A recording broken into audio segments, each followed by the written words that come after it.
3, 2, 1. Muy buenas tardes, buenos días, muy buenas noches, dependiendo de dónde nos vean, el tiempo y el lugar, la ubicación geográfica. Los invitamos a ser partícipes una vez más para poder unirse a este grupo de análisis crítico al que hemos llamado un programa Café y Biblia sin filtro, ¿no? El día de hoy vamos a analizar temas interesantes, como siempre digo, la idea de estos conversatorios son levantar, incentivar el pensamiento crítico y aún de nuestras propias creencias. Tengo conmigo a Cristian y Ronald que me van a ayudar en este análisis que como siempre puede ser un poco polémico, pero vamos a llevarlo de la mejor manera y como siempre explorando la Biblia con un buen café, pero sin filtro. Saludos mis hermanos. ¿Qué tal? Un saludo para todos. Muchísimas gracias a Manuel y a Cristian también por la invitación. Y bueno, esperando que este tema también no solamente sea de controversia, sino también sea de realizar este análisis para poder comprender lo que está muchas veces fuera de nuestro entendimiento, ¿no? Esa es la idea, ¿no? La idea es poder compartir ideas que nos confronten a nuestra propia creencia, por qué creemos lo que creemos y analizar, porque el fin no es destruir nuestra fe, ni la fe de otros, ni criticar a otros. El fin es que estemos sólidamente parados en algo que nos lleva a una convicción que cuando llegue el momento de cualquier eventualidad, pues estamos firmes y no vamos a caer porque sabemos en qué hemos creído, sabemos por qué estamos haciendo lo que hacemos. Hola, ¿cómo estamos? Muy buenas tardes, buenos días o bueno, buenas noches si es que nos están viendo de noche. Y yo también, pues muchas gracias por la invitación a este espacio que de antemano, pues ya creo que nos conocen que no venimos a hablar de temas dogmáticos, sino más bien de temas que, como tú has dicho, nos llama a cada uno de nosotros a reflexionar, incluso a dudar de aquellos dogmas que se nos han inculcado, ¿no? En nuestras diferentes iglesias de donde hemos venido. O cultura. O cultura también, claro, así es. El día de hoy tengo un tema que me parece ideal tratarlo con ustedes dos por la rama del conocimiento en la que ambos se han desempeñado a lo largo de estos años y hemos sido compañeros, homólogos en este estudio de la escritura. Y vamos a iniciar con el principio de la escritura, ¿no? El relato de la creación. El relato de la creación, no quiero hablar solamente del relato bíblico, claro que lo vamos a topar porque es Café y Biblia, pero quiero que me compartan un poco con respecto a esto de, ¿es un mito? ¿Es una leyenda? ¿Es una realidad? Porque muchos lo enseñan desde púlpitos cristianos y lo he escuchado también dentro de estos lugares donde se hablan de la Torá, ya digamos un nivel más allá del cristianismo, que llevan al relato de la creación como una especie de defensa científica, ¿no? Si está científicamente se comprueba que esto fue así, que en el cuarto día esto, entonces el relato bíblico. Pero antes de analizar el relato del Génesis, dejémoslo para el final, quiero analizar los otros relatos que alguna vez hemos escuchado y ustedes que han profundizado en estos temas, relatos de diferentes culturas que son análogos a este, ¿no? ¿Qué podemos ver en la semejanza? ¿Cuáles son las diferencias? ¿Será que el relato bíblico del Génesis es un relato más? ¿O por qué consideramos que este sí vale y el relato zoroastrista o el relato griego o el relato egipcio no es el verdadero? ¿O será que todos son reales o ninguno lo es, ni siquiera el de la Biblia? ¿Qué opinión tenemos con respecto a esto? ¿Quién desea empezar? Bien, desde mi punto de vista, eh, desde mi punto de vista, es importante antes de empezar a conversar, ¿no? De este tema, porque más que un estudio es una conversación. Exactamente. Que tomemos en cuenta algo, ¿no? El relato bíblico no me dice cuál es la creación del mundo. El relato bíblico lo que me está dando es la creación del mundo, el origen del mundo desde la perspectiva israelita o judío, porque la Biblia no fue escrita en este caso por personas de otro origen, sino israelitas o judíos. Entonces ellos están escribiendo la creación desde como a ellos le transmitieron esta historia. Entonces, en ese sentido, no podemos decir que solamente la creación, desde el punto de vista bíblico, es que nosotros debemos considerar como la original, porque cada cultura, cada pueblo, cada nación tenía su propia idea o su propia historia, su propia leyenda, su propia transmisión oral de cómo fue la creación. Y te puedo mencionar en este caso una de las más conocidas por así decir, dentro de lo que sería Mesopotamia o entre los sumerios, que sería la historia de Numalich, de, donde se relata la historia de la creación desde un punto de vista distinto, con similitudes con la Biblia. Por ejemplo, en esta historia vemos a Marduk en una batalla contra Tamiat. Tamiat digamos, la serpiente que la encontramos también en Apocalipsis, una serpiente antigua. Eso es Tamiat. Tamiat es una serpiente que Marduk está peleando contra esta serpiente, y ahí tú vas a ver la historia de la creación desde un sentido de caos. Hay un caos, luego que derrota Marduk a Tamiat, entonces inicia la creación del mundo. Entonces se remarca como una dualidad, ¿no? Entre la luz, las tinieblas, bien y mal, más o menos. También, así. claro, Porque también. estás diciendo una lucha entre ambos. ¿Cuál es la diferencia con el relato bíblico? Es que te pone el relato bíblico lo que da, en este caso el Génesis, es la historia de creación de un solo Dios. A diferencia del que te estoy mencionando, de Numalish, es la creación digamos, donde intervienen ya varios dioses o varias entidades. Ya. En este caso estamos viendo a Marduk, y de Marduk pues inicia la creación. Y esa tiene esa cierta similitud con el relato bíblico de que primero hay un caos, ¿no? Porque eso dice en Génesis, ¿no? Dice que la tierra estaba desordenada. Quiere decir que hubo un caos antes de la creación, y entonces ahí inicia la creación. No sé si quieras... No, sí, está bien. Estoy de acuerdo con lo que estás diciendo. No, sí, aportemos en todo las ideas, ¿no? ¿Qué opinas tú, por ejemplo? La pregunta es... No, es que un relato realmente lo que menciona Cristian desde el punto de vista mesopotámico es de donde salen muchísimas de las culturas alrededor del creciente fértil o de la región del Oriente Próximo, al Oriente Medio y al Oriente Lejano. Digo de allí porque es lo que la mayor parte de historia que se recopila en la Biblia es en estos sectores, incluso hasta llegar a lo que sería Mitzrayim, que es la actual Egipto, ¿no? Y es que cuando Cristian menciona que hay una entidad, vamos a llamarla así, llamado Numa Eli, ¿verdad? Tiene muy parecido al relato egipcio, que dicen que había una entidad llamada Nun, N-U-N. Entonces, y los nombres, las raíces. Por ahí tenemos un parecido. Claro. Y es que como tal, si nosotros vamos a la escritura, a la Biblia, ¿verdad? Y nos damos cuenta que hay un pasaje bíblico en el que dice que un momento en el que había un caos porque estaban construyendo una torre y se confundieron todas las lenguas, y desde allí se juntaron los que hablaban este idioma, los que hablaban este otro idioma, y entonces se empezaron a juntar cada uno conforme se comprendía, se entendía en diferentes situaciones geográficas. Pero más sin embargo, la raíz del lenguaje o en este caso el acento consonántico tenía muy parecido. En algún rato vamos a analizar eso de la Torre de Babel y el origen de los idiomas también aquí. Correcto, es que realmente viene de allí, es que todo está agarrado de allí. ¿Por qué? Claro. Porque si nosotros realmente queremos empezar por algo, empecemos por el inicio de una familia. Y esta es la familia de Noé. Noé tiene sus 3 hijos, ¿verdad? Sem, Cam y Jafet. Entonces, de esos descendientes es que nacen todas estas tribus, nacen todas estas culturas, porque si hablamos de Mesopotamia, estamos hablando de los que salieron de Ur, de Babilonia, de los asirios, y todos ellos de Sem, de donde sale Abraham.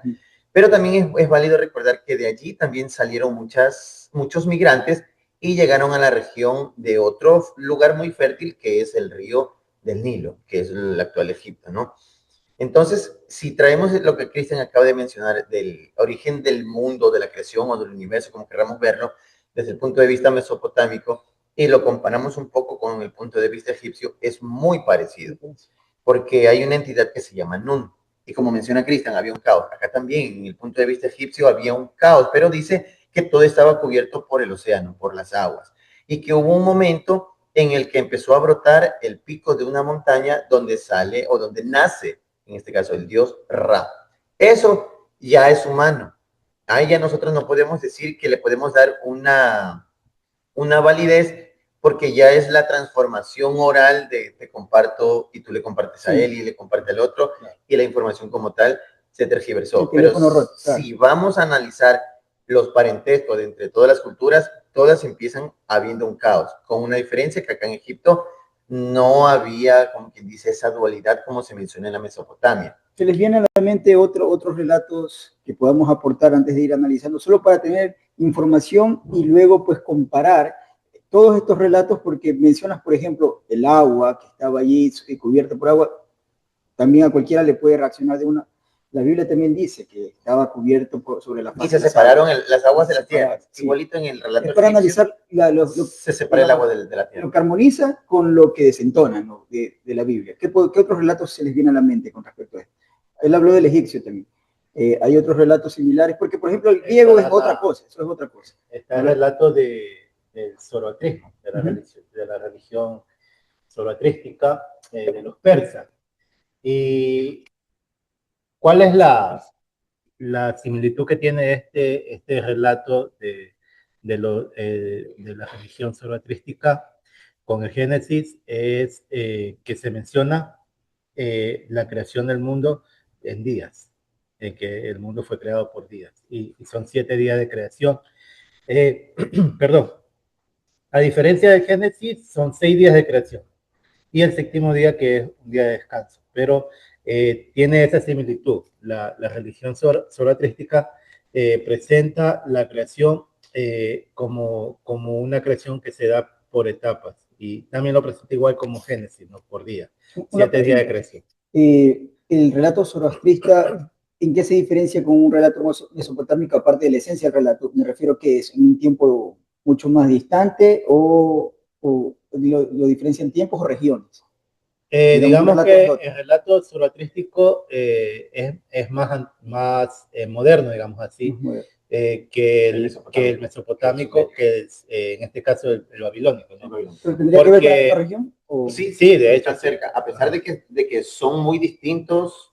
Perdón que te interrumpa ahí. No, sí, en este caso son distintos porque los babilonios no tienen nada que ver con los persas, digamos así, porque son los actuales persas de donde nace en este caso la religión del zoroastrismo, porque nace en una tierra que pertenecía a un descendiente de Sem. Por eso les decía al principio que esto es un asunto familiar, es una creación de todo desde el pensamiento de la raíz de una familia. Sí. Si nosotros vamos a ver el nacimiento del zoroastrismo, está en la región de lo que conoceríamos como Elam, y Elam era un descendiente de Sem, un hijo de Sem, prácticamente nieto de Noé.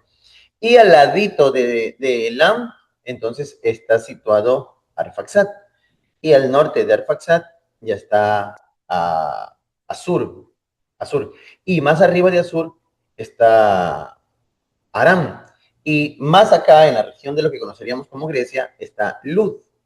Entonces, todos estos que acabo de mencionar son descendientes de Sem, son hijos de Sem.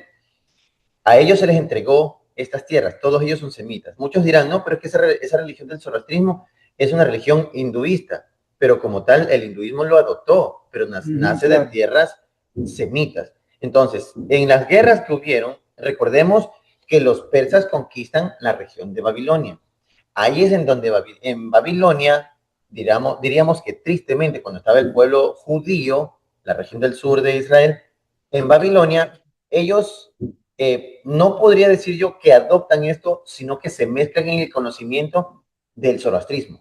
Y allí es donde empiezan a hacer muchísima tergiversación, desde mi punto de vista, de la misma escritura, no solo en el Nuevo Testamento, sino podría yo caer en mencionar que inclusive en el Antiguo Testamento, porque hay muchas cosas de las prácticas del zoroastrismo persa que lo trajeron al zoroastrismo babilónico, y que cuando llega a las regiones de los asirios y el zoroastrismo ya tiene otra evolución. Y cuando llega a Grecia y a Roma, el zoroastrismo es otra evolución. O sea, realmente yo podría caer en que el zoroastrismo es la base de la religión más grande que ha habido anterior al judaísmo, al cristianismo y a muchísimas de las culturas, porque en sí alrededor de todas las naciones o ciudades-estados tenían sus pequeñas culturas, pero ninguna tenía una religión fuerte y en sus creencias como tal.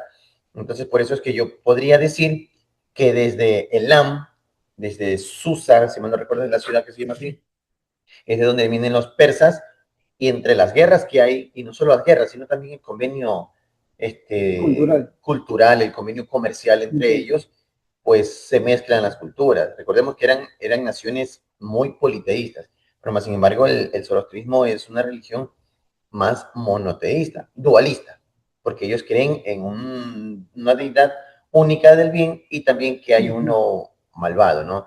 Entonces, por eso es que podemos mencionar que hay muchas similitudes en el pensamiento de la creación con su variante. No sé si vayas a aportar algo más. No, sí, de hecho, cuando tú entiendes estos relatos, te das cuenta de que Israel solo te está contando la historia que a ellos le contaron, que a ellos le transmitieron y que ellos oralmente también la transmitieron hasta cuando ya se empezó a escribir la Biblia, que tampoco podemos esperar que Moisés realmente estuvo escribiendo la Biblia desde el Génesis. Esa es una historia que digamos, nace como parte de darle una identidad a alguien que escribió el relato de Génesis, Éxodo. Pero no hay, digamos, no existe, digamos así, una evidencia de que Moisés lo haya escrito. Pero lo que vemos es que Israel empieza a contar una historia que ellos fue transmitida con el paso de los tiempos, de los años, y que no era, digamos que una historia fielmente de ellos. O sea, como que a ellos se les transmitieron totalmente una historia distinta, ¿no? Lo que sí vemos es que hay un Dios nomás, a diferencia de las otras culturas, ¿no? Que hay diferentes dioses que intervienen. Vimos entre los babilonios Marduk, pero Marduk también tiene sus diferentes dioses en lo que se conoce como el panteón babilónico. En el zoroastrismo está Ahura Mazda, también está la figura del mal. De hecho, la figura del bien y el mal nace más con la religión de los persas, ¿no? El zoroastrismo. Con Anion Gru, creo que se llamaba el del mal, ¿no? Angramandio. Angramandio, sí. No, entonces, eso refleja con el Dios y el diablo, el Dios Jesús y el diablo. Entonces, Dios y Satanás.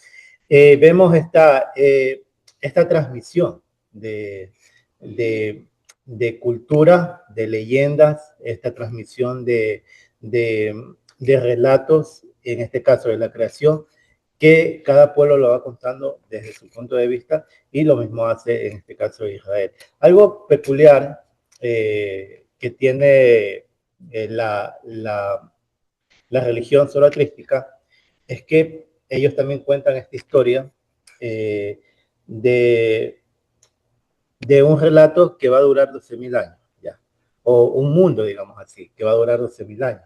No sé si, bueno, no, sí sabes de ley lo que te voy a decir, pero para nosotros, o lo que según entendemos en la Biblia, hay un relato de 7.000 años, ¿no?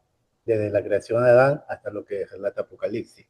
O 120 jubileos. 120 jubileos. Que yo diría que tal vez, pero interrumpa, tiene algo que ver con los 12.000. O sea, claro, hay algo de, no podríamos nosotros decir cuánto tiempo son esos 12.000 años para ellos. Ajá. Porque nuestro calendario aquí en Occidente tiene 12 meses, pero había calendario de 13 meses y calendario de 8 meses. Exactamente. Entonces, veamos esa suma. Sí, sí, no, y buena la referencia que haces, porque sí tiene, digamos, cierta similitud, 120 jubileos con 12.000, que es para los zoroastros, ¿no? Para la religión zoroastrística.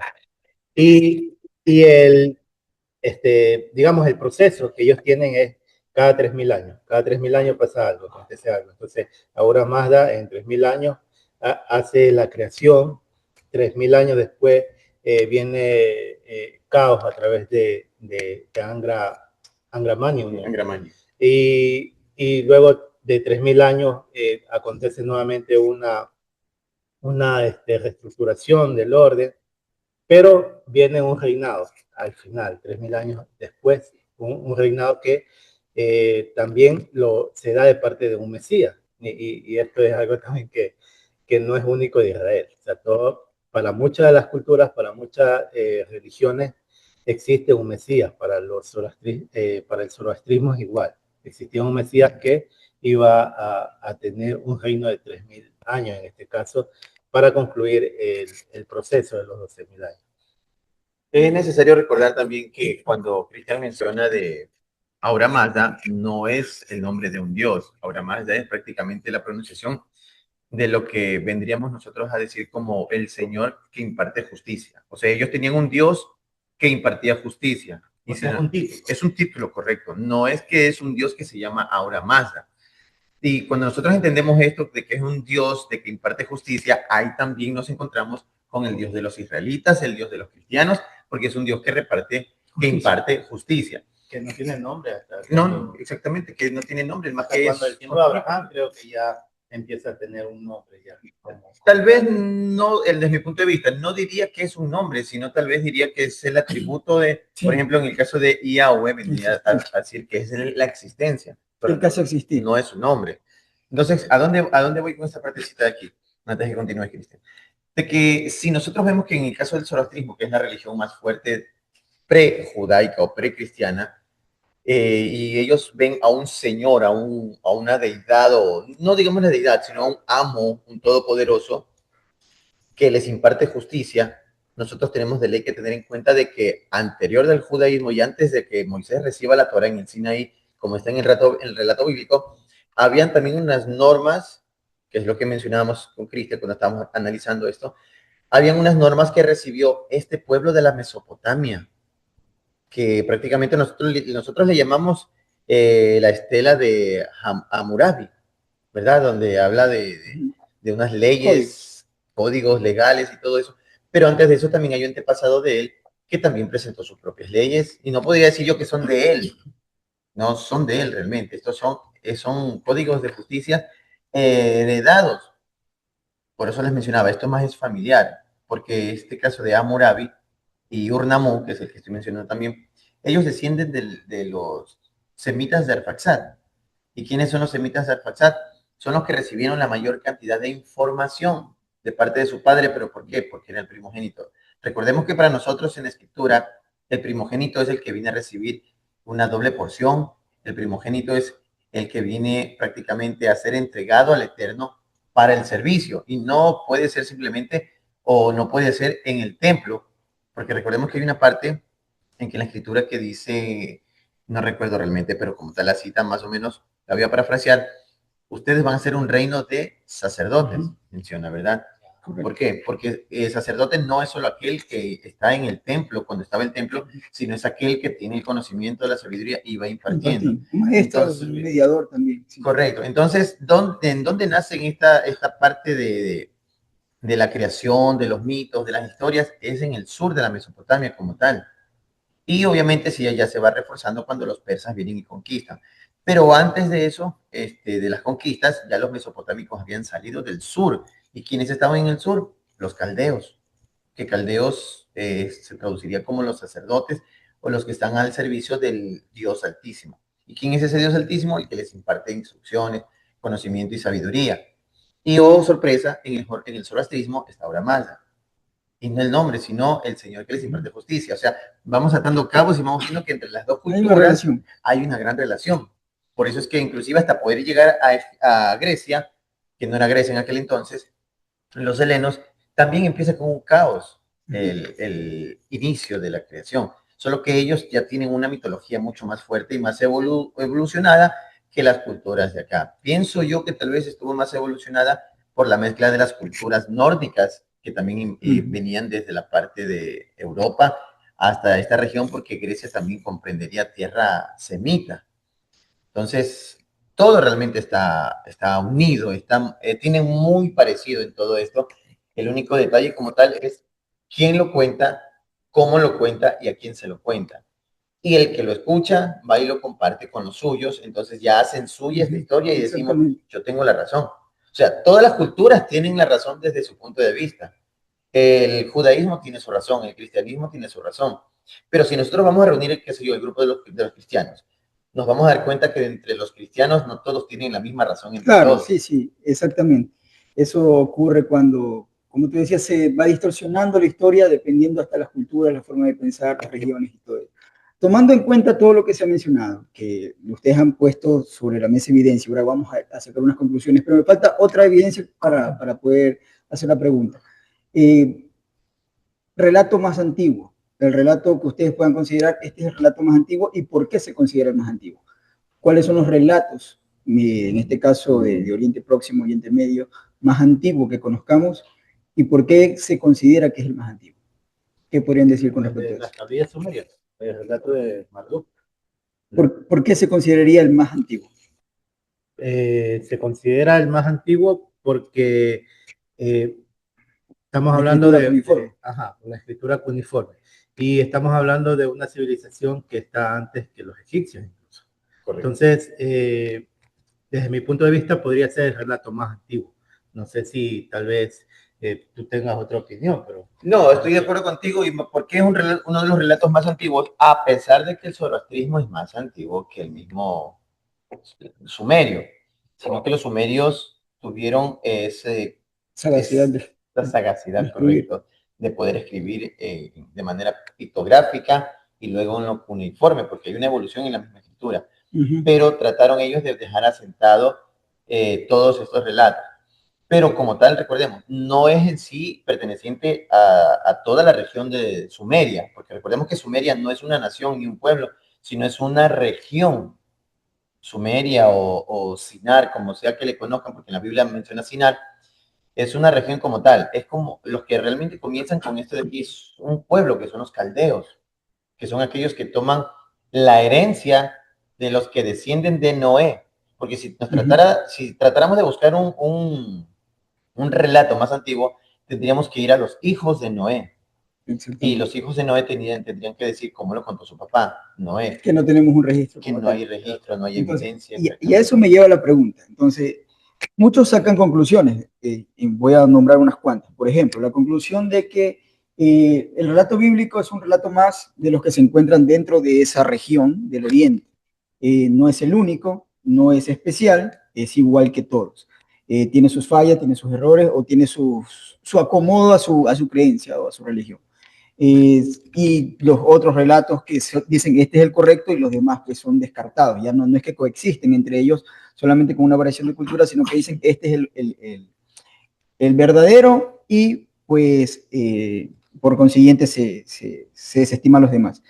Yo tengo, antes de poner mi posición delante de ustedes para que sea discutida, quiero hacer una suerte ahora como de, han escuchado, dicen abogado del diablo, voy a ser ahora abogado del eterno, de Dios, así en ese sentido. Y ustedes, frente a lo que yo voy a presentar, quiero que con los conocimientos que ustedes tengan me puedan rebatir y decir, mira, eso no puede ser así como tú lo mencionas porque esto y esta evidencia existe. Que sean brutalmente sinceros porque estamos en un espacio de café y Biblia sin filtro. Entonces, que digan lo que piensan y me digan por qué esta teoría pues no es así, o esta hipótesis, como le quieran llamar. Si nos basamos de que todas esas regiones tienen algo en común. La primera es que si el relato bíblico con respecto a Noé es cierto y hay 3 hijos, ellos fueron los que difuminaron la historia de la creación, que ellos tenían una historia de la creación original. No estamos diciendo al momento que es la historia bíblica, pero sí ellos tenían una original que ellos conservaban desde tiempos más antiguos de sus antepasados y dependiendo de los lugares donde fueron llevados ellos, pues fueron adaptándose basado en sus creencias, en su cultura y se fue formando y cada uno empezó a fijar ya con sus propios religiones y sacerdotes sus relatos.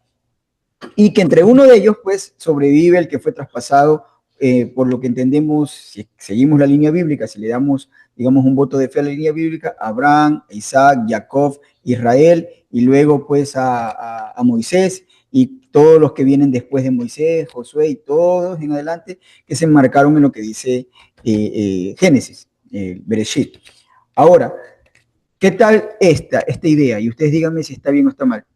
que el relato que se cuenta en el Génesis es el relato original, el primer relato. No estamos diciendo que es científico ni que es así, ya más adelante hablaremos de la parte científica, pero este relato original fue preservado de acuerdo a lo que la tradición, no estoy diciendo la evidencia, la tradición, no tengo evidencia en esto, solo la tradición dice que fue preservado por un grupo de personajes que en la escritura se llaman los Melech Tzadik, los descendientes de Adán, y luego llegan pues a la escuela de Shem, la escuela de Abraham, y todos ellos siguen una escuela y debemos asumir que en esa escuela se perpetuó ese relato.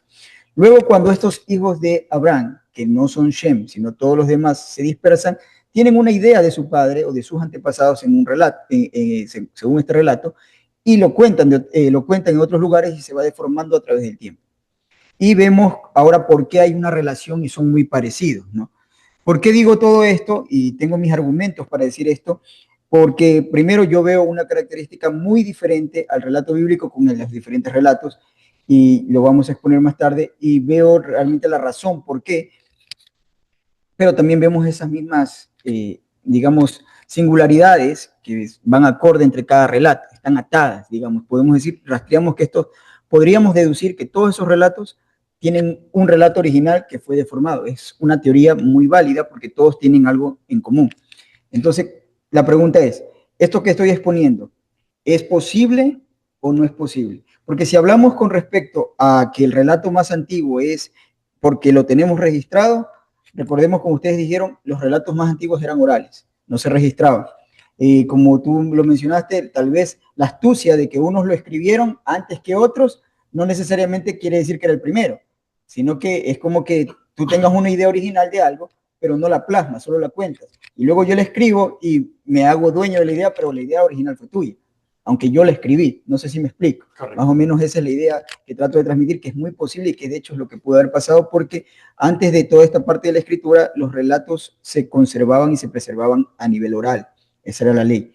Entonces, lo que yo estoy tratando de decir, ¿es posible o no es posible que el relato bíblico sea original? O sea, cuando digo original no me digo que sea exactamente fiel a la realidad, sino que más bien, no a la realidad, sino fiel al relato primario, relato, cuento, lo que mencionaron, cómo lo contaron, la leyenda, como le quieran llamar, el relato primario, primogenio, y luego pues se deformó, como vimos en la historia, por los hijos de Abraham, los hijos de Noé, y vemos que fue preservado y luego posteriormente se escribió. ¿Y por qué yo creo? Ya vamos a explicar por qué yo creo que sí, este relato sí tiene algo de que es inamovible, ya vamos a ver por qué. Pero, el relato de la Biblia. Yo sí, obviamente, porque estamos aquí para cuestionar nuestra fe y no solo para decir, dejar en la incógnita, pero mira, esto dice tu fe, sino también para defenderlo. Entonces, hay una razón para algo. Entonces, o que quedamos con que la categoría de la creación es solo un relato más. Y no puede ser el primigenio. Por evidencia, que en este caso es lo que mencionó, los que dejaron escritura fueron los sumerios. Entonces, como la historia de creación más antigua tendríamos esa, que le dan una datación hacia el 2600, 2300 antes de la era común, que hay arqueología, arqueología de la historia de la creación. Eso tendríamos como más antiguo de toda la historia de creación. De ahí tenemos la historia de creación también que se relata de alguna manera entre los egipcios hacia el año 2500 o 2000. De ahí viene la historia del zoroastrismo. Estamos hablando de los mismos territorios cerca de Israel, ¿no? O Sumeria, Mesopotamia. No vamos a tomar en cuenta los hinduistas, los africanos, ¿no? Porque la verdad es que ya son otros pueblos y todos tienen su propia historia. Y el tema va a ser mucho más amplio y es imposible abarcarlo todo. Entonces, el zoroastrismo está mostrando una historia de creación del mundo hacia el año 1200 o hacia el año 1000, antes de la era común. Y de ahí tenemos el relato bíblico, que la datación más tardía que se le da al relato bíblico es hacia el año 1000 antes de la era común, como un relato ya, digamos, establecido por escritura. Y esto se le da, digamos, la datación es por lo que cuenta el relato, ¿no? tratando de ubicar la geografía, por ejemplo, en lo que tú mencionaste de Noé, donde estuvo el arca de Noé, tratando de relacionar un poco la geografía. Ahí se busca de alguna manera una datación, ya para cuándo pudo haber sido escrito el relato. Pero la datación más tardía que se le da al relato de la Biblia, o que la Biblia, digamos así, se empieza a escribir, ya se empieza a escribir lo que oralmente se transmitía, es a partir del año 1000 antes de la era común. ¿Ya? Entonces, por evidencia arqueológica, para mí es la creación que cuentan los sumerios, ¿ya? En este caso la que mencionamos de Marduk. No te podría yo decir desde mi punto de vista si la creación del mundo contada del pueblo de Israel sea la original o digamos la más acertada, porque es lo que yo te dije desde un inicio. Israel está contando la historia de la creación desde su punto de vista o como realmente se la transmitieron. Y obviamente vemos la diferencia entre la historia que ellos cuentan con la historia de las otras naciones, muestran a un solo Dios creando todo, el Eterno y Yahweh, a un solo Elohim haciendo toda la creación, mientras que en las otras religiones vemos que hay un politeísmo, digamos que muy de ellos. Todas las naciones se muestran muy politeístas. Sin embargo, estamos viendo en el relato bíblico de Israel una creación monoteísta, de un solo Dios. Entonces, no te podría yo decir si el relato es más original en el pueblo de Israel, pero sí se muestra, digamos, un orden dentro de lo que es el relato literario, un orden, digamos, más establecido, más acertado, se podría decir de esta manera, como lo cuenta la Biblia, a lo que cuentan los demás, ¿ya? Porque ya vemos en los otros relatos, ya vemos más, en este caso, mitología, ¿ya? Para aclarar algo, cuando dices más acertado, ¿te refieres a que hay evidencia material o a la narrativa? No, es, digamos, una narrativa, no hay evidencia, digamos. O sea, preguntaba para aclarar esa partecita de más acertado a estos porque tengo una evidencia y lo otro no tengo. ¿O te refieres a...? Lo acertado, digamos, a la parte del género literario, ¿ya? Más, digamos, trata de mostrar una creación de un Dios único, creando el mundo, escogiendo un pueblo, y digamos, no hay intervención de diferentes dioses, porque ya ahí ya entramos al tema de la mitología, ¿no? Claro. Sino ya más bien un solo Dios que creó a un hombre, le dio una herencia y después... Más pulida, entonces. Ajá, digamos, menos intervenida de dioses, digamos. Ah. Yo me quedaría con el relato bíblico, realmente. Pienso, considero, creo y estoy muy seguro por la evidencia arqueológica, no por escritura, sino por evidencia arqueológica. A mí los gigantes me dicen mucho. A mí la estructura encontrada en el monte Ararat, que da las referencias basadas en las medidas del arca de Noé con las anclas, a mí me dice más que todos los descendientes de Noé. Porque si nosotros nos damos cuenta con lo que hemos mencionado, tanto Cristian y yo que te hemos expuesto, todos hablan el inicio de su mundo, el inicio de su universo o el inicio de su creación como un caos. Y ese caos está refiriendo a las aguas que cubren toda la tierra. Podríamos decir que es un parecido a lo que está mencionando la Biblia en el Génesis al principio, separaron las aguas de la tierra y todo eso, ¿verdad? Pero lo que no estamos nosotros dándonos cuenta que ellos están contando es el inicio de su nueva vida postdiluviana, porque es el diluvio que trae un caos cubierto de agua por todos los lugares. También tiene. Entonces, una vez que baja el agua, y si vamos a topar el punto de vista de los egipcios, ellos dicen que luego bajó el agua y salió el pico de la tierra y ahí nació el dios Ra. Pero no habla de antes de eso, habla es del agua, que podríamos nosotros mezclarlo con la creación en la que dice, y el Eterno y Dios separó las aguas de la tierra las puso a un lado, pero el relato postdiluviano es más acertado a la creación de todos estos pueblos mesopotámicos. Ahora, ¿por qué yo me quedaría más con el relato bíblico como tal?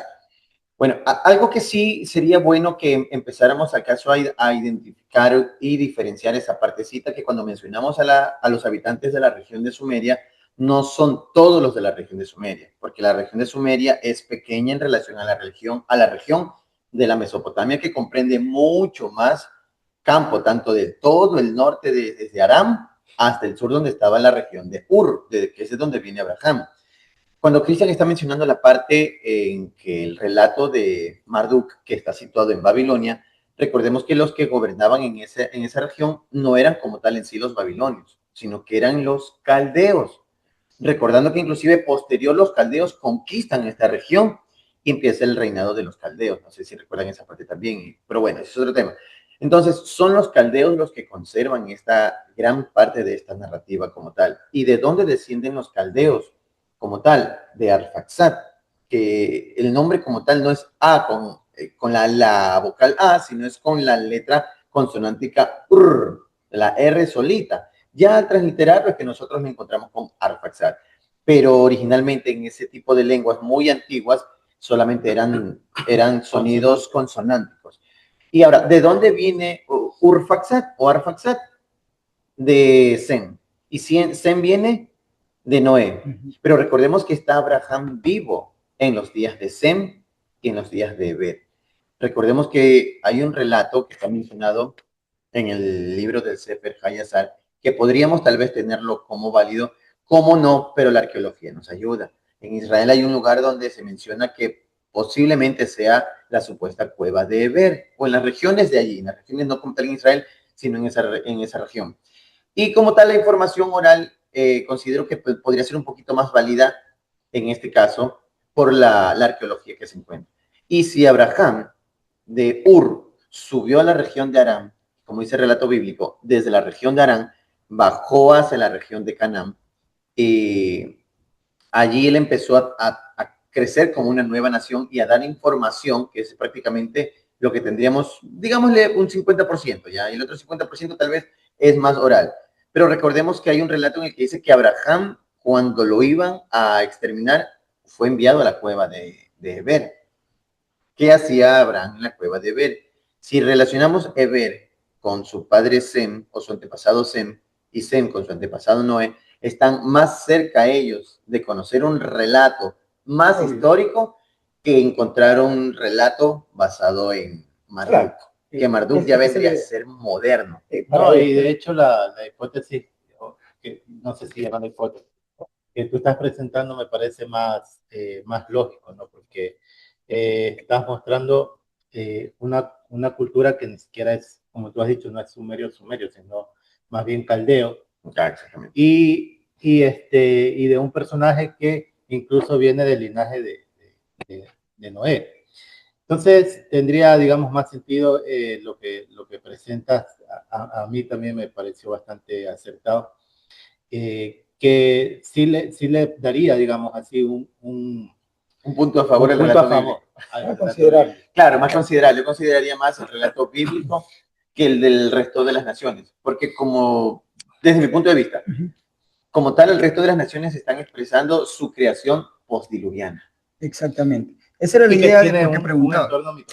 Porque la teoría, en este caso ya voy a explicar por qué le digo teoría, que se estaba preguntando y ustedes me puedan decir, esto no puede ser como lo estás expresando por estos motivos. Lo que Cristian bien expresó fue, no hay una evidencia como tal, y si nos queremos basar solo en la evidencia y el material que tenemos, arqueológicamente tenemos que mirar esto. Ajá. Porque tenemos que hacer o para decir lo que él dice, para poder expresar algo con seguridad necesito basarme en una evidencia, no solamente en una conjetura, digamos así. Porque lo que yo estaba expresando fue que pareciera alguien conjetura, pero basado en todas las evidencias que se han presentado, sí podemos armar una teoría. La teoría se diferencia de leyes, ¿por qué? O de conjeturas o de hipótesis, porque la teoría está sujeta a que pueden ingresar nueva evidencia que altere el curso para definir algo, pero sigue siendo, digamos, va por allí. O sea, sigue siendo va de un punto A a un punto B, ¿no? Pero hay evidencia que puede ingresar en el futuro que podría mejorar o cambiar la visión, pero vamos por ahí. Por ejemplo, cuando hablamos de la teoría de la evolución. La teoría de la evolución, como se presentó con muchas evidencias en el momento de 1859, Charles Darwin, era muy rudimentaria, pero a lo largo del tiempo ha habido mayor evidencia, especialmente la genética, que da a favor de eso. O sea, puede ingresar incluso más evidencia para poder ir cambiando o alterando, no el curso de la teoría, sino más bien para reforzar o para alterar apenas ciertas cosas, ¿no? Científicamente le está dando el punto a favor al escritural. Exactamente. Si lo vamos a ver desde el punto de vista científico, ateo, e inclusive los odiadores de la escritura, pero ellos están ayudando a que esto sea más válido con las evidencias científicas que están mostrando ellos. Y de hecho, por eso les decía, porque como ustedes presentaban estos relatos y estas evidencias, podíamos sacar esta conclusión de que sí, ciertamente el escrito más antiguo que tenemos puede ser las tablillas, pero esas tablillas siguen siendo modernas si hablamos con la historia de los hijos de Noé. O sea, siguen siendo modernas para esa época. Por lo tal, sí se puede entender que esta teoría puede ser válida. Y ahora, ¿por qué yo planteo de que el relato bíblico sí es el relato primigenio del cual todos los relatos sumerios, zoroastristas se tomaron o empezaron a cambiar? Porque cuando hablamos, no sé si recuerdas, creo que esta semana estuvimos hablando de los códigos de la Biblia. Génesis es parte de los 5 libros de la Torá, que no estamos hablando ahorita, como tú dijiste, que Moisés específicamente lo escribió, de todos los libros, pero quien escribió esos libros sí tenía cierta inspiración, que ni él mismo era consciente. O los escritores también. O los escritores también, pero tiene que haber sido una intervención porque cuando nosotros vemos, y voy a explicarlo lo más breve posible, al inicio del Génesis, en la primera línea, las primeras líneas, tú puedes hacer el conteo de letras equidistantes y contando 49 espacios a la letra 50, tú puedes armar Torah al inicio del Génesis. Luego, al final del Génesis ocurre lo mismo. Al inicio del Éxodo, tú encuentras eso. Al final del Éxodo ocurre lo mismo, con los mismos números de letras equidistantes. Que también aquí cabe recalcar que los números de letras equidistantes 49 y 50 no es un número al azar cuando hablamos de la Torah. Es un número específico, 49, un número jubilar, correcto. Luego vemos en el libro de Levítico ocurre algo central, hablando del nombre de la Torah y el nombre del Eterno en Levítico 23. Y en Números ocurre algo similar al Éxodo y a Génesis, sino que a la inversa, al inicio y al final. Luego en Deuteronomio, al inicio y al final, también a la inversa que Génesis, todo apuntando al centro. Y es algo que lo encuentras en la primera línea. ¿Qué quiere decir esto? Que ese relato con el que empieza, en el principio creó el Eterno los cielos y la tierra, por lo menos está ligado con estos 5 libros a algo que uno puede decir, quien lo escribió no tenía idea de lo que estaba escribiendo en código, ¿no? No tenía idea. Entonces, eso me da para mí mi sentido común personal. No digo que esto es una evidencia que deba ser considerada como única, sino que desde mi punto de vista personal, con todas las experiencias que uno pueda haber vivido, pero desde mi punto de vista personal, me da un valor. Le da un valor porque yo digo, esto no lo puede hacer nadie.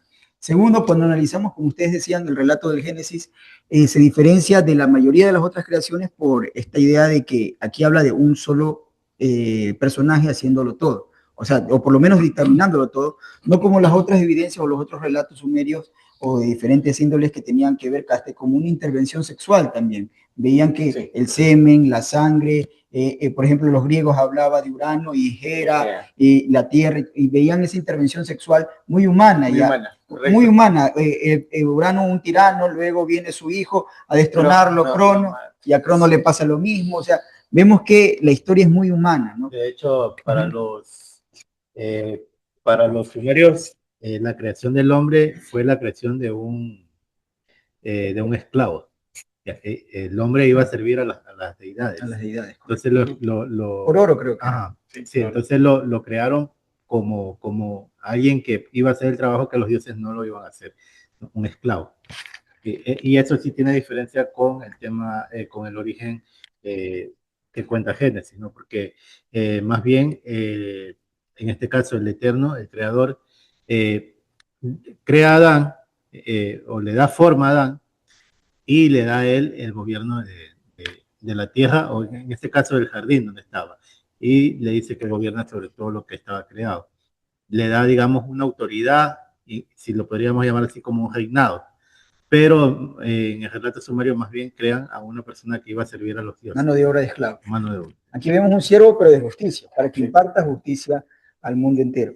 Ahora, algo que, la segunda parte, ya hemos establecido algo con respecto a que hay una posibilidad de, no vamos a ser directos, es decir, es así, para nosotros, o por lo menos para mí es así, pero no, lo dejamos ahí. Hay una gran posibilidad, por las teorías que se han barajado aquí, que el relato bíblico es el relato primogenio de todas estas culturas. La segunda pregunta, con respecto a la realidad del relato. Ya hablamos de relatos que podían ser interpretados como mitos, como cuentos, como leyendas, y hablamos de un relato. Ahora, la realidad, lo más acercado a la realidad de este relato, porque vimos también las armonías entre ambos, los días, 7 días, 6 días. ¿Qué tan real es esto? ¿Cómo lo podemos interpretar? Porque, como les dije al inicio, hay personajes, no, yo no soy parte de eso, no me acoplo a eso, pero hay muchos que de buena fe tal vez tratan de explicar el relato bíblico como un relato científico, ¿no? Y decir, mira, es que en el primer día se creó, antes de los animales salieron las aguas, y ahí luego salieron las bestias, y ahí explican una evolución. Y explican una evolución, que con la evolución yo no tengo problema, porque realmente sí es así, la vida se origina del mar, pero ¿era esa la intención escondida del Eterno? ¿Cuál es la opinión de ustedes de mostrar, tomar ese relato como algo científico y decir, miren, aquí cuando dice en el principio creó Dios los cielos y la tierra y habla, entonces como, y quieren llevarlo a un Big Bang también, que es científico, y llevar este relato a tratar de que se acople a algo científico?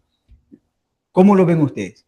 Porque, por ejemplo, no sé si ustedes alguna vez han escuchado el relato de una teoría, no era teoría, perdón, la idea de la vida espontánea, de que la vida se creaba espontáneamente con esto de los cadáveres y veían los gusanitos que salían. Alguna vez alguien decía, Aristóteles era el que decía que la vida se creaba espontáneamente.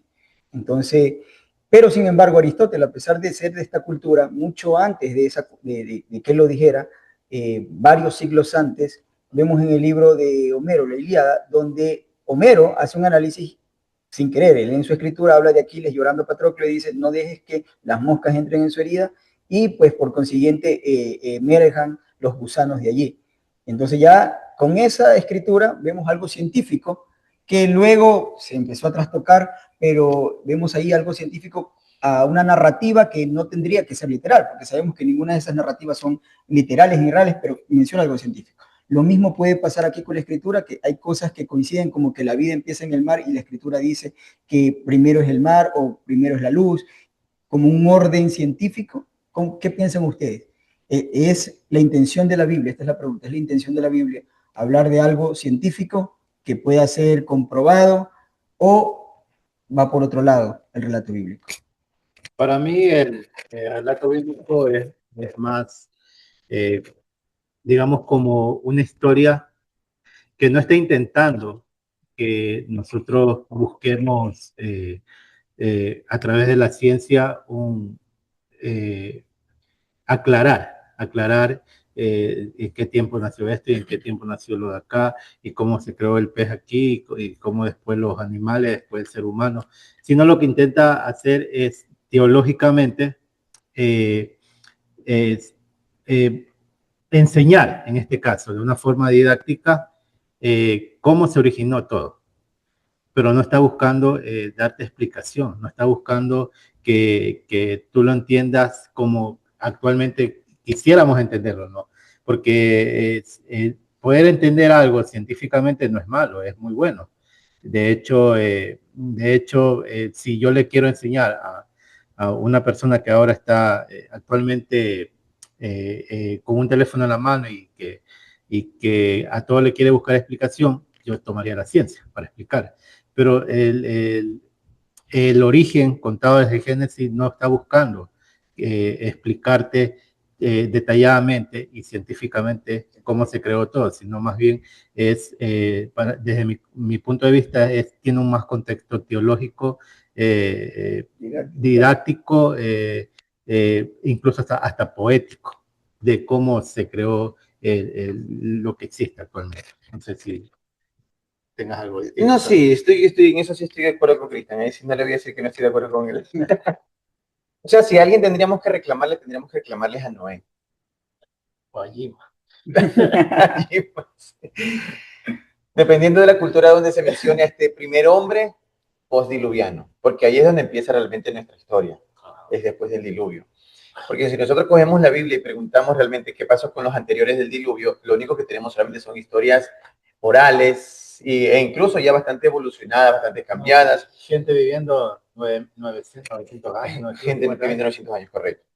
Pero ya les digo, desde mi punto de vista, más que la ciencia, es la arqueología la que a mí me hace entender y comprender las evoluciones. No podría yo dar una explicación si lo que trata de hacer la Biblia es presentarnos un punto de vista científico, porque como tal, no conocían ellos la ciencia que conocemos nosotros hace unos 500 años. Exactamente. Porque hace 500 años es de donde empieza recién la revolución científica. La revolución científica. Le pongámosle unos 1000 años atrás ya, cuando empiezan a tomar medidas por codos o por espacios, ¿cierto? Y cada uno lo tenían tampoco correcto, pues no, porque tomaban medidas de un codo, pero ¿el codo de quién? Era antropomórfico. ¿Verdad? Exactamente. Entonces yo considero que tal vez si este relato bíblico ha traspasado muchísimo tiempo, es porque se lo conservó desde un punto de vista familiar, y vuelvo otra vez a tocar este tema de aquí. He estado tratando de hacer el seguimiento desde la raíz hasta lo que nos tocaría a nosotros, y yo tengo una conclusión para nosotros los israelitas, que como tal, israelitas somos de nacionalidad por nuestro padre Jacob, pero somos caldeos. Somos caldeos descendientes de Arfaxad, descendientes de Sem, y tenemos un propósito, el mismo propósito que el Eterno les dice al pueblo en el Éxodo, creo que es, ustedes van a ser una nación o un pueblo de sacerdotes. Y luego viene en el Nuevo Testamento y les recuerda que ustedes vienen de los caldeos y vienen también de los amorritas, si mal no recuerdo, ¿verdad? De los amorreos. Son caldeos y son amorreos. Pero los amorreos, ¿de dónde vienen? No es un pueblo pagano como tal. Los de acá le ven como pueblo pagano. Lo conversaba hoy con Cristo. Es que sí, el término pagano es más teológico, ¿no? Correcto, es un tema teológico. Pero los amorreos eran una cultura que también adoraban a sus dioses.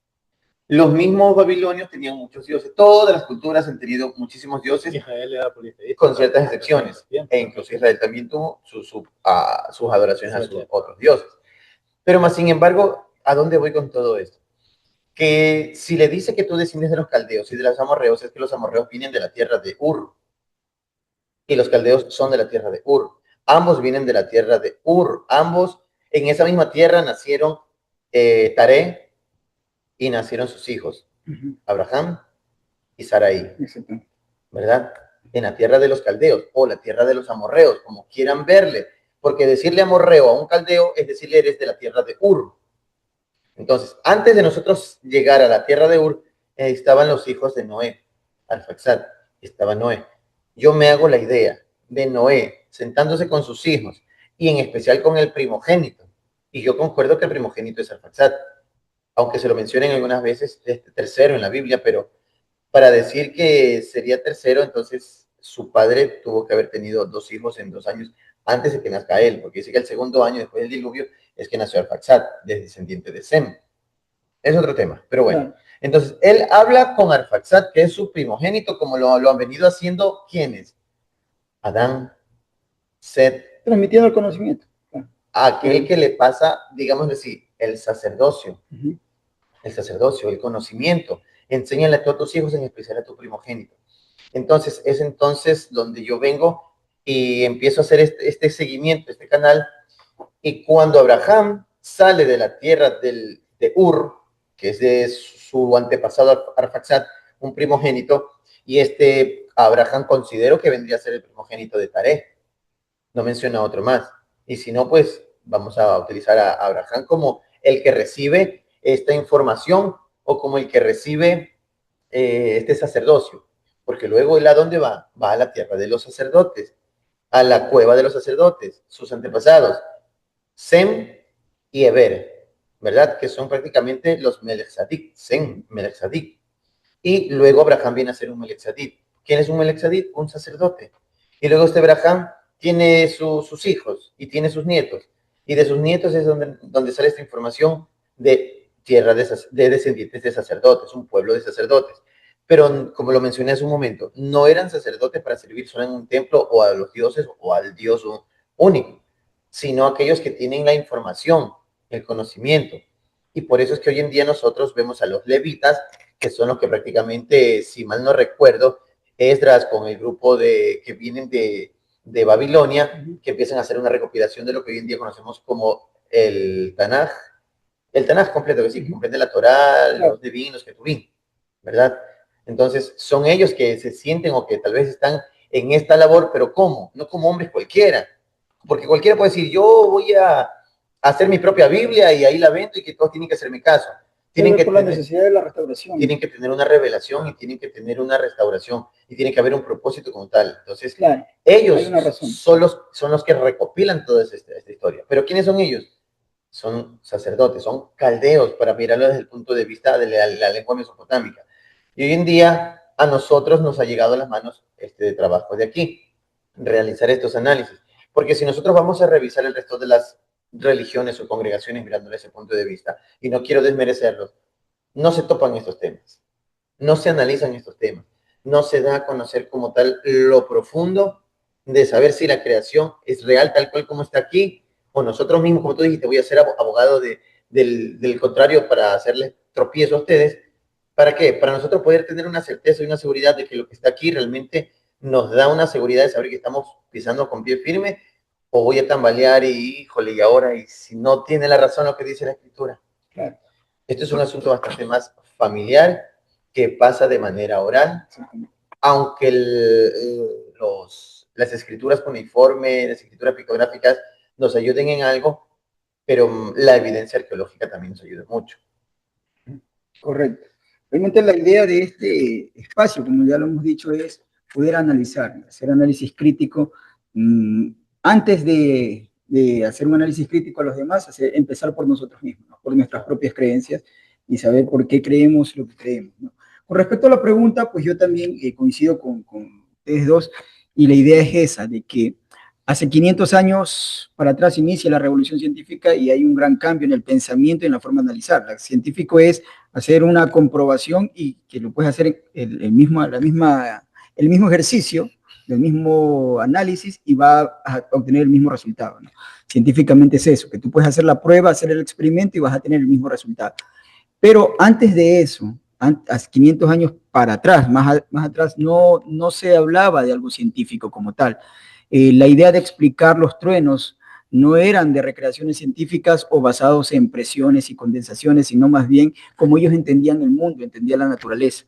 Entonces la forma de explicar y contar sus historias era basado en lo que conocían. Para una cultura el trueno era el dios del trueno, para otras culturas... Para los esenios los truenos tenían cierto idioma. Exactamente, les hablaba, entonces... Todo vemos que las personas lo analizan de acuerdo a su cultura y creaban sus relatos en ese sentido para explicar su mundo, porque obviamente desde los niños hasta los más ancianos veían alguna circunstancia y decían, ¿por qué es esto? Porque el ser humano ha crecido con la idea del por qué y por qué esto es así, tratar de entender las cosas. Y cuando no tenemos una base de cómo explicar el arco iris, cómo explicar las gotas de lluvia, cómo explicar las mareas, cómo explicar que algo ocurre cuando la luna está llena y algo muy diferente ocurre cuando la luna está en otra posición, pues se creaban relatos, ¿no? Historias. Y de hecho, yo creería que la mayoría de nosotros, bueno, los tres que estamos aquí, tan solo hace si analizamos las historias de cómo pensaban nuestros padres o nuestros abuelos cuando éramos niños y nos contaban relatos, eran basados en supersticiones, muchas cosas. Yo recuerdo que cuando se iba la luz, nos sentaban afuera y a contar relatos, historias a veces de terror de esto, o relatos de que habían ocurrido, pero eran supersticiones, creencias, y era como se transmitía la información antes de que existiera el acceso a la tecnología o a la información que podemos tener hoy en día. Entonces, vuelvo y repito, desde esos tiempos se creaban estos relatos, pero coincido que el relato del Génesis sí es superior en este sentido, ya por lo anteriormente expuesto, sino superior también porque, como tú lo dijiste, es didáctico, busca enseñar algo. Hay algo que está oculto allí como una enseñanza. No está supuesto a ser entendido de que cada día es un periodo de millones de años. El día 1 pasaron tantos millones de años, el día 2. Eso no es la idea. que hay coincidencia que puede ser tomada así, digamos que lo dejamos pasar, así como... O sea, tú quieres buscarle una explicación a lo que dice la ciencia con lo que dice la Biblia. Y cotejarlo con la escritura. Claro. Si algo te coincide, yo lo diría como lo que mencioné del libro de la Ilíada. Coincide, pero no fue la intención de hacer una exposición científica de un hecho. No, más bien fue narrar algo que empíricamente él vio y lo narra. Aunque muchos siglos después se creó otra teoría que iba contrario a eso y luego se descubrió que lo que estaba en ese libro más antiguo era real. Lo mismo ocurre con la Biblia. En este caso, pues encontramos algo que la idea original o la intención del escritor y de quien infundió esas escrituras no era contar un relato científico. No es la idea de la Biblia que vaya a estar dentro de los libros astronómicos, de astrofísica, cuando hablamos de la creación, ni tampoco los libros de biología. No podemos tomar esto para crear una idea teórica biológica de cómo se crearon las especies. No es la intención del escritor, es como tomar el libro del álgebra del autor y querer explicar con el álgebra la biología. No, el álgebra se escribió con un fin, este libro se escribió con otro fin, y el libro de biología se escribe con otro fin. El fin de esto no es explicar biología, no es explicar astrofísica. El principio del libro es crear un relato que no es falso, pero cuando digo que no es falso no me refiero a que literalmente es así, no sé si me explico. Contar un relato no quiere decir que sea falso. Por ejemplo, aunque no haya sido así, si yo estoy hablando de una fábula, me imagino, pongamos las fábulas de Coquito, donde está el león hablando con el buey y haciéndole una moraleja al final. El relato sabemos que literalmente nunca ocurrió, un león no habló con ningún animalito, ellos no hablan, pero vamos, ya sé a dónde vas, pero vamos al punto que el relato se puede considerar verdadero o falso. El relato es verdadero, ¿por qué? Porque está buscando enseñar algo. O sea, es un relato verdadero. Nosotros tenemos la mala idea de creer que un relato verdadero es porque tuvo que ser históricamente así o literalmente así. Y no es cierto, no es la intención de muchos de los relatos bíblicos, ¿no? Es que podamos captar la idea. Entonces, lo mismo ocurre con el libro del Génesis. Es profético, sí, porque cuando te explica los 6 días de la creación y luego el séptimo, habla de algo profético que se ve resaltado en todas las escrituras y que manifiesta el séptimo milenio. Al ser profético, está declarado que es más que verdadero, pero no es literal. No sé si podemos hacer esa diferencia entre lo literal y lo verdadero. Es un relato verdadero, pero no es literal. Entonces, esa es la gran diferencia y concluyo que la idea en que ellos expresan estos 6 días, 7 días, no era cuando hablaste del relato, creo que es zoroastrista, el de 6 días, no es que... 7 días. 7 días también, ok. No es que ellos lo tomaban como algo... al azar, ponle 8, ponle 6. No, no es como cuando inventaron las matemáticas, que tenemos contado en decenas, centenas, por los 10 dedos que tenemos, que nos ayuda a contar. No, es algo que se basaba en evidencia por las fases de la luna. Ellos veían que cada 7 días algo cambiaba, cada 7 días algo cambiaba, y cada 4 veces 7 días pasaba un mes. Esto tiene que ver algo con el origen. Entonces, el origen de por qué. Existen, por ejemplo, ahora sí, para explicar... para explicar el origen del universo, el origen de la Tierra, también se han tomado ese tipo de enseñanzas didácticas. Por ejemplo, si algunos de ustedes cuando eran niños vio a Carl Sagan tiene una serie que se llama Cosmos y un libro que se llama Los Dragones del Edén.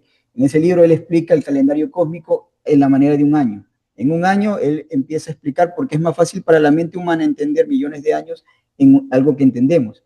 Francis Collins, que fue aquel que ganó el premio Nobel de Genética, él explica el nacimiento de la Tierra en 24 horas y va explicando más o menos así. Esos son como herramientas didácticas para llevar un fin y entender. En el caso del Génesis, utiliza el mismo formato de una herramienta didáctica, pero no para explicar tiempos, sino para explicar periodos de creación y profecía que está oculta en cada uno de esos periodos con la voluntad del Eterno. Cuando dice y que la naturaleza, la ley natural, que cada cosa surja según su género, es una ley del Eterno, que vemos luego expresada en las leyes de no harás mezclas de esto con aquello, basados en esas leyes originales. Cuando habla del hombre, y quisiera que la próximo, porque ya estamos por cerrar, el próximo discurso o conversatorio que vamos a tener, vayamos avanzando con respecto a estas cosas. Por ejemplo, ¿qué saben ustedes? No lo digan ahora, no lo expresen solamente, si podemos hablar con respecto a esas Adán y Eva en otras culturas, si es que existen. Y luego, pues, hablaremos de Noé en otras culturas. hablaremos de Abraham en otras culturas, y todo eso como lo estamos analizando el caso de la creación. Tal vez ahí va a ser más difícil defender las cosas. Aquí estaba muy sencillo, muy básico, pero vamos a ir viendo cómo avanzamos con respecto a esto. No sé si tenemos unas palabras finales o algo que quieran añadir sí, antes de cerrar. Quería comentar, mencionar algo. O sea, realmente, después de la destrucción del segundo templo, del templo llamado el Templo de Herodes, en el año 70, hubo un gran silencio en todo esto hasta ahora, podríamos decir, o tal vez hasta la época de la Inquisición, o después de la Inquisición, que en el caso de los que conservaron este escrito, no del Nuevo Testamento, sino del Tanaj como tal, guardaron muchísimo silencio. No hubo nada, no hubo una evolución de escrito, de oral. Lo que sí, tal caso, hicieron ellos es protegerse como pueblo y proteger a sus hijos de no mezclarse con las otras naciones y encerrarse como tal, porque venían de una catástrofe, claro, por desobediencia, y ellos lo sabían que era desobediente. Pero cuando de repente, por ejemplo, qué sé yo, Spinoza, ¿ya? El judío Baruch Spinoza, empieza a presentar una perspectiva totalmente distinta de esto de aquí, que ellos ya lo veían como lo ve el cristianismo. El cristianismo ve la Biblia como un libro, como un algo de milagroso, como que esta es mi espada, o como que esto cayó del cielo. Pero cuando de repente vienen estos tres y les presentan un argumento distinto, no estamos invalidando la escritura, por cierto, no la estamos invalidando, estamos dándole un refuerzo, pero mirando el punto de vista desde afuera, por qué se dio esto de aquí. Entonces, si nosotros o todos aquellos, digamos así más que todo, logran ver que este libro de aquí es un libro histórico, es una herramienta histórica familiar, porque realmente eso es familiar. Eso no le pertenece a todas las naciones, le pertenece a una sola familia como tal, y a unos descendientes y a quienes decidieron continuar con eso de ahí, a los que se adaptan. Que iban a ser entendidos por esa familia que instruían eso. No todas las naciones iban a entender. Correcto, no todas las naciones. Si hubiese pasado que Marción del Ponto realmente hubiese dicho, ok, ahora nos quedamos con nuestro Dios, Jesucristo, y nos quedamos con este de acá. ¿Y qué hacemos con esto de acá? ¿Cómo validamos esto de aquí si es que no hay lo de acá? Era una nueva religión. Era una nueva religión. Claro. A pesar de que el cristianismo también es una nueva religión. Sí. Y el judaísmo como tal es una nueva religión también. El talmudismo actualmente. El talmudismo. Entonces, de ley necesitamos nosotros realizar una investigación a fondo de esto de aquí. No para quitarle la fe a nadie, sino para desmentir cosas que se añadieron y reforzarlas y traerle desde otra perspectiva traer más con más claridad lo que se está mencionando en este libro, que miles de personas o millones lo utilizan desde un punto de vista espiritual, pero no saben que esto es un libro histórico, un libro que nos presenta arqueología, no solo por lo que está escrito, sino también por lo que hemos visto en arqueología física como tal. O sea, si nos vamos a encerrar a pensar de que es un libro de religión o espiritual, siempre vamos a vivir con ese mismo miedo con el que vivieron los judíos cuando salieron del templo, y a todos nos van a ver como estas personas que tratan de tirar abajo la realidad de las religiones, porque de ahí nacen muchísimas religiones. Ahora, algo antes de darte paso, Cristian, para las palabras finales, sí quisiera aclarar algo, porque utilizamos la palabra espiritual y todos entendemos de lo que quieres decir. Sin embargo, yo sí cambiaría tal vez la palabra espiritual, porque sí es espiritual si entendemos qué es. O sea, espiritual no significa algo intangible. De hecho, Pablo cuando habla hay cuerpos espirituales, significa que puede haber algo espiritual material. Espiritual se debe entender como una ascensión de pensamientos, de conciencia, y hay en diversos lugares, diversas creencias también. Sino que yo reemplazaría tal vez esa palabra espiritual, como tú lo dijiste, con religiosidad, sí, o superstición. Religiosidad, esa es la mejor palabra. Superstición también, claro, eso conlleva con el... A veces utilizan la palabra espiritual cuando quieren expresar tal vez algo que lo están llevando a una metáfora y se lo está espiritualizando. No, está utilizando un recurso de hacer una metáfora o un símil, pero correcto, no es espiritual. Correcto, sí. Porque espiritual sí es, la Biblia sí es espiritual, pero hay que entender qué significa espiritual, que tiene que ver con niveles de conciencia o ascensión de conciencia. Cristian, palabras finales. Nada, solamente mencionar que no estamos invalidando el relato de Génesis y tomando los relatos que hemos mencionado como originales, sino más bien la intención es dar a conocer que no es el único y no es, digamos, el relato que que invalida los demás relatos, ¿no? Porque cada nación contó la historia como a ellos les fueron transmitidas o como de alguna manera, digamos, religiosamente lo quisieron exponer.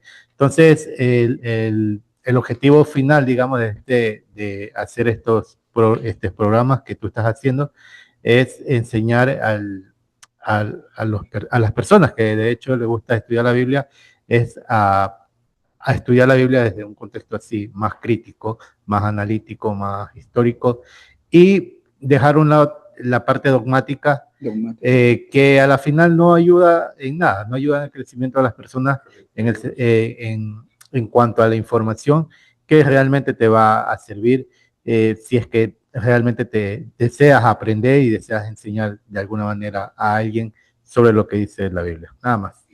Excelente, Cristian, Ronald, muchísimas gracias y están invitados para el próximo análisis de Adán y Eva, pues los primeros humanos y que todo esto con respecto a las otras culturas y qué dice la Biblia, porque estamos en Café y Biblia, pues sin filtro, y esa es la idea, ¿no? Muchísimas gracias por haber presentado sus exposiciones en este tiempo de exploración de las escrituras de la Biblia, una amena compañía con un buen café.